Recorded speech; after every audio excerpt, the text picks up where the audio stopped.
The internet is the most important invention of mankind.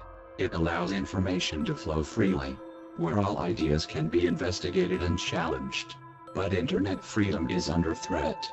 It has been under threat for a long time, and it's only getting worse. We are not allowed to criticize certain groups, such as Islam and LGBT, on social media. Websites who criticize and expose the truth about these groups get taken down in the false name of hate speech. In the year 2000, world powers had almost come to a conclusion of shutting down the internet and heavily policing it with a NATO-backed international police force. The only thing stopping them was a small lack of consensus. There was an argument that internet freedom was worth defending, that the internet had value. It was claimed by most that the internet was only used for malign reasons, but the argument to defend the internet stuck. In order to gain consensus on the matter, the FBI were instructed to perform an 18-month investigation to measure the state of the internet. The investigation had to be blind to avoid tainting the results, so the FBI didn't know the dire consequences of the investigation until it was over. In 2001, and 9/11 happened, the US government put unlimited funding into the FBI to complete the final stages of the investigation.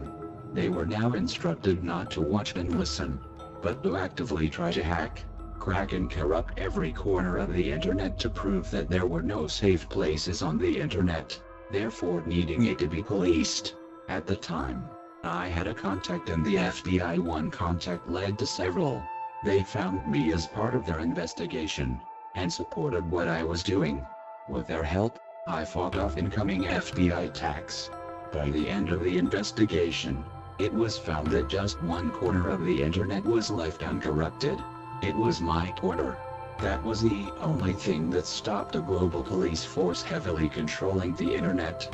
In 2002, my work as the founder of Anonymous and the fact that I alone saved the internet led to a fan club I had in the FBI. I began working with the FBI, sharing information and helping to take down mutual targets.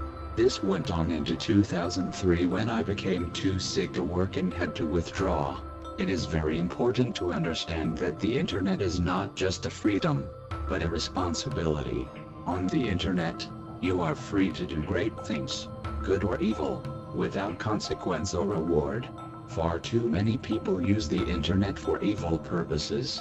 These actions threaten the future of the internet, and only beg for the heavy policing that I stopped from happening. What you do on the internet is no different to what you do in person. Just because there is a lack of consequence and you cannot see the person, doesn't mean you aren't inflicting harm on them. Anonymous is a force for good on the internet.